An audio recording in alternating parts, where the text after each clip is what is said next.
Boom, up in Mississippi.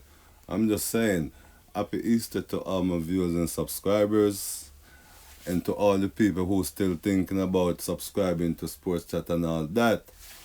But this is the all that part.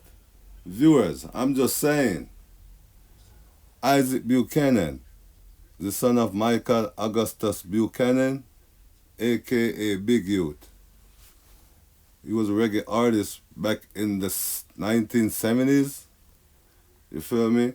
I mentioned that because Mr. Buchanan is the lawyer for ADIDJA Palmer Vibes cartoon, who was convicted on the island of Jamaica.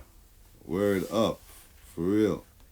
You know, I mentioned that for those who don't know, Mr. Buchanan is a convicted felon himself. He was charged for drug trafficking, you know what I'm saying, and did 10 years, you feel me, in the U.S. federal prison.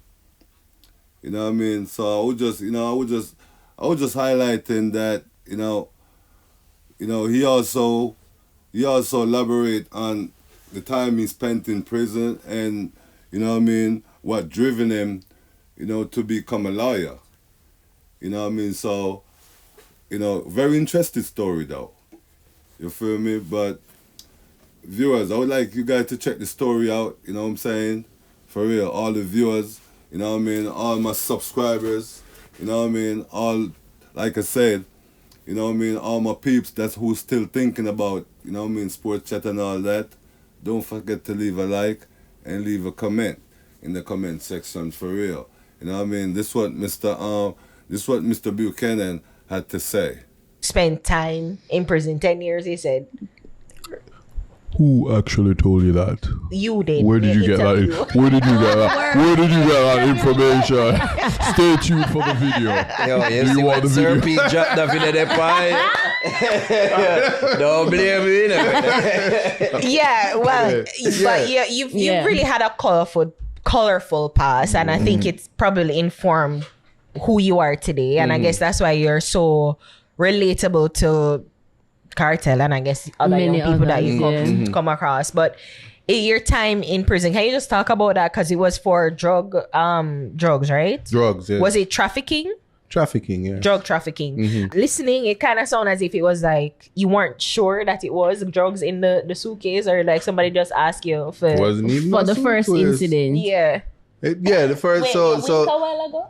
No, something in my eye. Yeah. Oh, blinked. Yeah, that she was blinking. The first time. Yeah, no, she was blinking 2 times to say, cut it. What a coincidence. But so it was actually in my eye. But yeah, so I mean, I ventilate this issue a million times. I'm one of the things about healing is to move forward from it. The first incident, I was 17. Take it for what you will. Wow. Whether my intellect was there and however you want to treat that incident. And I got a conviction from that. Whether the process was fair, we don't need to talk about that. I respect that. I respect it, and I moved on. The second time, drugs was found with somebody else, and they said it's mine. But how do you know it's his? Well, he got convicted in Jamaica. Police get visa, come and testify, because my juvenile records were sealed. And he came and testified, got his visa, is living in America, and he's okay. I move on. I'm not bitter about it. I was found guilty. I appeal. Do I feel like I got the best representation? I'm not even going to criticize. I'm a lawyer now, and I can tell you, boy. Anyway, yeah. Know what that means? It's like those things that the lawyers that you had in your previous cases is like you see the errors that they made, and it felt like it was just a job to them, but they weren't doing the best that they could. That's why you try your best now to do the best that you can. I just gonna tell you this, because when you go to court, even now, and I really sympathize with them, and if I can, I'll do cases for free, but I can't do all of them. But when somebody comes up to you and say, "You is a lawyer," they should add, you can read and write. You did pass with more than a C degree. Do you understand the law even though you did, These are questions they don't. So these were things in your previous case, like the clients didn't know for reading and write. No, not the clients. I'm I'm just saying, you see a lawyer, you're there foreign, the lawyer white, you just feel him know the law. No, that way, when you watch it's just TV, a man in a suit. If you know about the Lincoln Lawyer, you ever seen that series, The Lincoln Lawyer? I've watched it. Well, he's a lawyer and him have drug addiction, this addiction. People, their lawyers are human beings with personal issues, and sometimes those issues can affect their ability to represent you. And so at the end of the day, just generally, people won't, ineffective assistance or counsel or neglect is not something that's easily made out. But one of the things that drive my passion is that I don't want to fail my clients. We want to further reflect on that time because you're 17 and catch you with drugs. What kind of drugs, by the way? Cocaine. The plane just crashed with the Okay.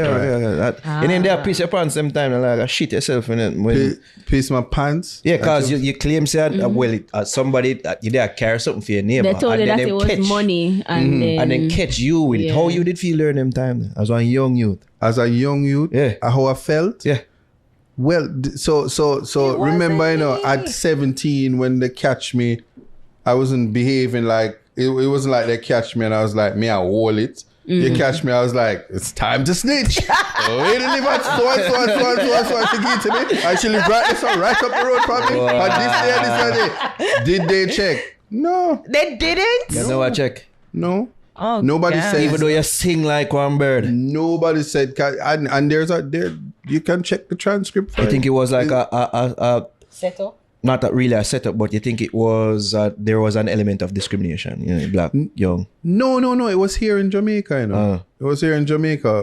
Whatever so you it never was. board the plane yet? No. Okay. But I like I say, I don't ventilate those things that much because to me, to be honest with you, it don't matter now. And there are people who will watch this and they'll say, I know him. And he's lying, telling, and blah, blah, blah. And and people say, so I don't get, if you want to think the worst of me, doesn't matter. Your dad, when him say all of this, like big youth is his father, if you know, never know. But it's like, even then and even now, like, what's the conversation between you two? Like, how is he supportive of you then and now? Yeah, my father have to come up out for that allowance still because lawyer don't make no money in other country. A broke pocket life that time. I have to go up on tour. You might watch it. You watch it this yo, really drive. Yo, big youth. I will put on him clothes and go up on tour and burn the money so we can beg him the money. Okay. And then him bring back some suits for me, so him say, yo, you can't look pop down, and him bring the nice shoes them and the thing for me. And sometimes I really don't know when I'm joking. I'm serious. That's my dad. That's why I love my dad. He never gave up on me when everybody else did. I came back to this country as a deportee and people were treating me accordingly, but my father said it's greater than you. Did you believe that at the time? Hell